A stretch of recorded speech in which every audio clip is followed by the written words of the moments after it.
Good morning, everyone. Jim Clark here at the Synchronicity Sanctuary, here to share another contemplative focus with you today.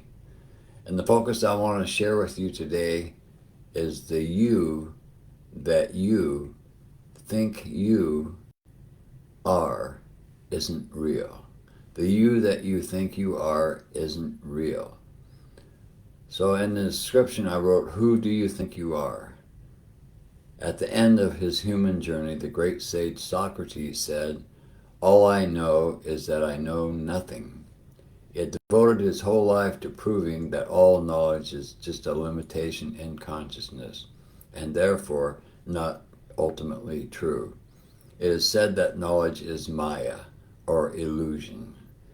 It, therefore, directs us to relinquish knowledge and explore the truthful experience that lies beyond it.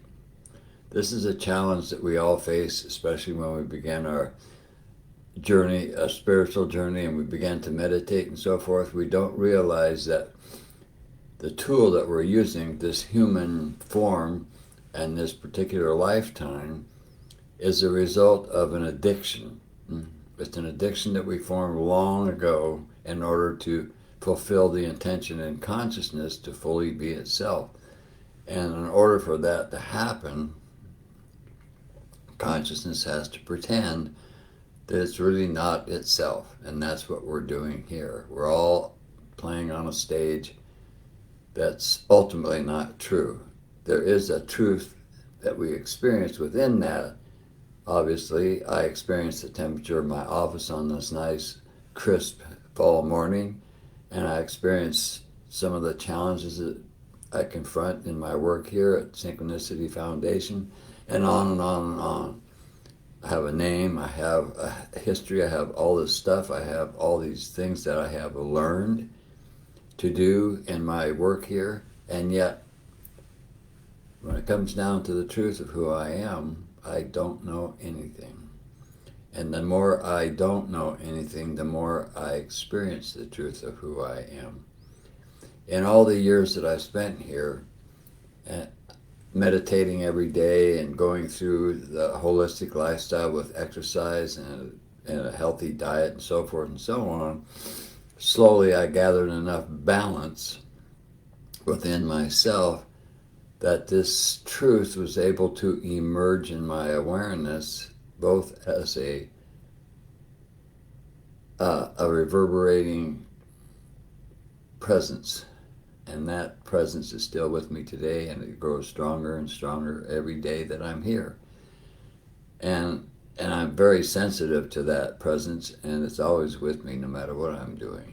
So you might say that if you meditate sincerely and you follow your practice sincerely, eventually you will create enough balance, because that's what meditation is. It's just a balancing technique. You'll create enough balance within yourself that this awareness will expand, and you will start to realize energetically who you really are all the time. And that will take you away from the love affair you have with your mind and all that goes with it. And now, in the human journey, of course, knowledge is a fact of life. We have to learn things, we have to know things, and we know that from the human history that, say, for example, way back in the beginning days, if you could make your own fire, you had a great advantage over those that could not. So within illusion, knowledge is power. That's what they always say here, isn't it? Knowledge is power. It's power to the ego. It's power to the ego in terms of trying to survive in relation to others. This is the experience we have when we do not experience unity consciousness, when we are separate from all and everything outside of our physical body. And so that's kind of a precarious position to be in, isn't it? When you're surrounded by others and you have to compete with them just to survive, or you have to learn to get along with them, and on and on and on. So this addiction that we have to the ego is something that we created with difficulty over time when we first began this human journey, way, way, way, way back in our individualized history of this journey. And it wasn't easy, because when you're a consciousness that is fulfilled within itself all the time, pretending to not be that consciousness would be difficult, because who would want to leave that experience? No one. Nothing would like to have an experience that's less than that. To be constantly fulfilling it within yourself and be blissful and all that, it speaks for itself, doesn't it? Because now, if you look at the human side of the equation here, what do people do all the time, and what have we created up to this time in the human experience? We have created more and more addictions to something that we hope will be fulfilling, something that will make us happy, something that will satisfy us. And yet, the more we have in this so-called food chain and sweet chain that we've created today, we have all kinds of things that we can take that will give us a moment of some kind of a boost or whatever, a good feeling, and yet it doesn't fulfill anybody. All it does is really, it just makes us sick and ill over time. So our attempts to find fulfillment from anything outside of ourselves ultimately fails in its attempt. And so unless it's a conscious relationship, if a conscious relationship, both partners are aware of this circumstance, are aware that their partner cannot fulfill them, and yet they take on the journey of evolving their own consciousness together as a partnership. That's a conscious relationship, but there's very few conscious relationships in the world today, but there's a lot of relationships. And the difficulty in relationship that reflects this truth is growing to greater and greater proportions, as we can see today. People's own identity is open to question and evolving in some very ridiculous ways. Yet, I mean, from my perspective anyway, but it's very real to those who are immersed in that process.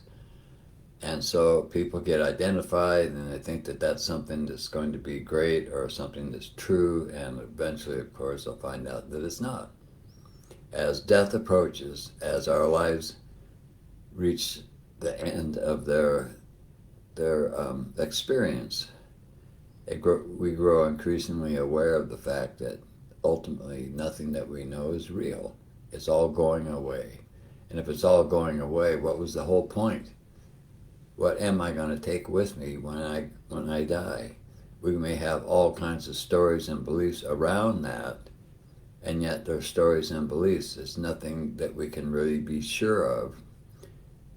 But if you meditate, if you create enough balance, if you explore yourself to the point that the you that you think you are isn't real, that there's something beneath that, something more fundamental to your existence, that's the ultimate reality of your whole human experience and all of creation, all of manifest reality, then when you get to that point, you're no longer living in an illusion. You are an illusion, but you're aware that it's an illusion. You're living with an awareness of the truth of who you are, really, and that there's no second to that. There's nothing that can replace the truth of who you are, because that's the bliss and the forever loving and expanding consciousness that you have always been, only to pretend that you were something other than who you are. And so we go into the human journey and we pretend to be something that we're not, and yet we're convinced that this is real, and this is the whole point of the game, isn't it? We keep adding on to what we think we know, and we keep getting more and more immersed in knowledge, and yet our lives don't seem to improve very much. Sure, you might get a better job, you might have a better social position and all this kind of thing, but your state of being and your happiness, that's the ultimate test. Are you happier? Are you better off that way? Are you blissful and joyful? Are the people in your world included with a loving, heartfelt unity that you have with them? Or are you still struggling with fears and doubts and all kinds of miseries that you keep to yourself? This is the truth that we know that's exposed over and over again in the world of entertainment, because we know actors expose themselves all the time, and they're great at pretending to be somebody other than who they are within illusion. And yet the stories of their lives are rarely as nearly as happy as they pretend to be. And this is our situation, isn't it? Just being a human being and suffering the physicality and all the complexities that come with it, especially as you grow older, and you become more and more limited in your physical dimension. This is kind of like an ultimate disappointment to people who are still totally identified with their physical bodies and their name and all the knowledge that comes with that. And so, as people approach the end of their life, they're confronted with not knowing, but not knowing in a negative sense, because they don't have that awareness, that they haven't developed an awareness through meditation and a holistic lifestyle. This is why I'm so glad and so happy that I have reached this point in my own evolution, to have spent over 30 years meditating and developing balance in myself and journeying the journey of the human expression and coming to the fulfillment of it, in the sense that I am constantly aware of the source that I am, energetically and heartfelt. So embracing others is not so difficult for me, because I realize that we're all in this journey together. We're all various expressions, and we're all in a different place within the evolution of our own consciousness. This is a giant school where consciousness is pretending to be who it is not and evolving itself to who it is consciously. So we're all partners here in this journey, and yet if you look at the world events, it doesn't reflect that awareness, it doesn't reflect that unity, because people don't have the experience of unity.